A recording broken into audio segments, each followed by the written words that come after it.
এটা তো আজকে জাস্ট 2 ঘন্টা আগে আমি দায়িত্ব মানে পাইছি আর কি। সো এটা আমাদের রিশাফল। আপনি বলছেন কমিটিগুলোতে যে যে জায়গায় ফিট করবে, এখন তো বলেছি আপনাকে একটু আগে আমাদের অপশন কিন্তু এখন আমরা 9 জনের মতো, কতজন আমরা 9 জন ছিলাম, মানে আমরা 2 জন সহ।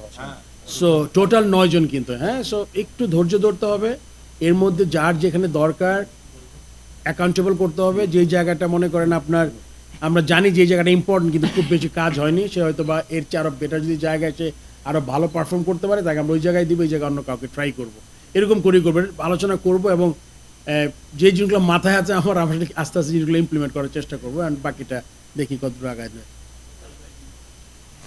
পরেরটা দিয়ে শুরু করি, আগেরটা আমি একটু ভুলে গেছি, এটা দিয়ে শুরু করি। আমি এটি অ্যাসিওর করতে পারি যে আমার অনেক সময় কথা বলেছি সিলেক্টরদের স্বাধীনভাবে কাজ করা দরকার, যতটুকু স্বাধীনতা আমাদের দেশে সম্ভব অ্যালাউ করে। আর পলিসির কথা বলেছি, বোর্ডের একটা পলিসি থাকে, এর একটা পলিসি।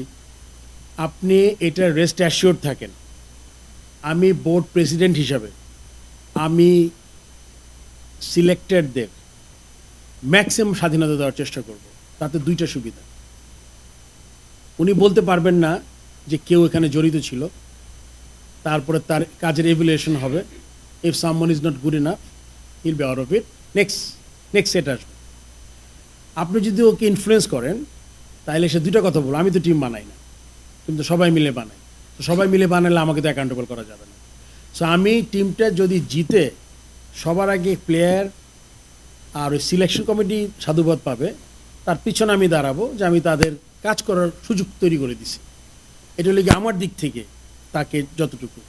আপনি জানেন আমাদের যে চেয়ারম্যান আছে সিলেকশন কমিটির, সে অভিজ্ঞ একজন লোক, সে তাকে কাজ করার সুযোগ দিতে হবে।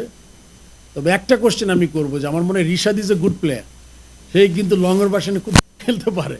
সো এরকম ধরনের সাজেশন থাকবে। আমার মনে হয় ছেলেটা আমাকে খুব ভালো ইমপ্রেস করেছে। তার কারণটা আমি বলে দিচ্ছি, এটা কিন্তু আমি অবভিয়াস করবো না কোনো দিন, আপনি মনে রাখবেন এটা, বিকজ অবভিয়াস করলে, খারাপ করলে দায়টা আমার কাছে আসবে। আমার কাছে মনে হয় যে ছেলেটা লাস্ট T20 ওয়ার্ল্ড কাপে with his top spin arm বলের সাথে টার্ন করাতে পেরেছে বল, যেটা হলে গিয়ে can be lethal, because this guys over 6 fit.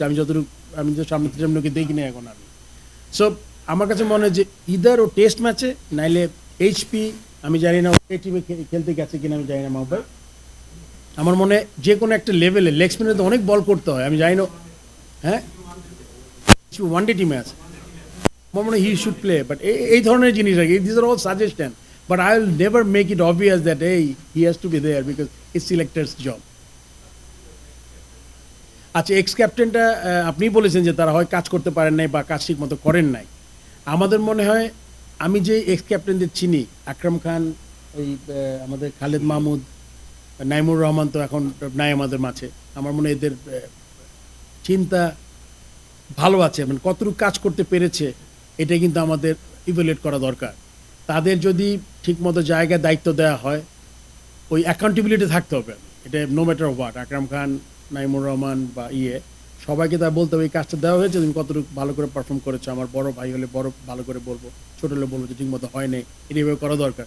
আমার কাজটা থাকবে বোর্ড প্রেসিডেন্ট হিসাবে সব কিছুতে আমি ইনভলভ হতে পারবো না, এটা খুব স্বাভাবিক, বিকজ তাহলে এত বোর্ড দিয়ে আমার লাভটা কি। তবে হ্যাঁ, ওই অ্যাকাউন্টেবল অ্যান্ড আমার তদারকির জায়গাটাতে খুব ইম্পর্টেন্ট হয়। আমি জায়গায় কাজ দিলাম, কাজটা পেলাম না, তারপরে স্টেপটা কি আমার, এইটা খুব গুরুত্বপূর্ণ। সো তাতে করে কিন্তু আমি বুঝাই দিব যে this is your committee and this is what we expect from you. If you are not doing your job properly, then probably I need to change you, or আপনি ভালো কাজ করছেন, এটা আপনি অ্যাকাউন্টেবল হইতে হবে। এইটাই আর কি আমার চেষ্টা, ইচ্ছা।